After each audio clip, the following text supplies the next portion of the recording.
30 ఏళ్ళ మగవంతో 60-70 ఏళ్ళ ముసలాయన రూపాయలు పెడతాడా? పెడతాడు, టాలెంట్ ఉంటే పెడతాడు అతను.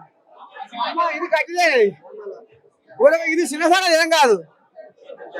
ఏం లేదు కానీ తాత జర్ర కోళ్ళేగలు ఏమంటున్నాయి అంటే పెద్ద మనిషి మరి పార్టీని ఏ ఊరుకులో పెట్టిస్తాడో ఏం కాదో అది జర్ర కొద్దిగా కచ్చపచ్చ ఏమైనా నడుస్తుంది సోషల్ మీడియాలో. మరి తప్పకుండా న్యాయవాది కదా, అన్ని తెలిసి ఉంటది. తప్పకుండా అధికారంలో తప్పకుండా వస్తాము. ఇప్పుడు రామదండు మొదలైంది. ఇప్పుడు ఇక తెలంగాణలో రామచంద్ర ఆధ్వర్యంలో రామదండు అనేది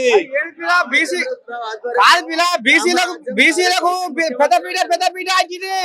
మళ్ళీ ఓపెన్ నుంచి పప్పు కాసిరట. మరి ఇదే సకదారమా మన బీసీలో పక్క పెట్టి బీజేపీలో తప్పకుండా పార్టీ అధిష్టానం అయితే ఏదైతే నిర్ణయిస్తుందో దానికి అందరు కార్యకర్తలు గాని అందరు నాయకులు గాని కట్టుబడి ఉంటారు.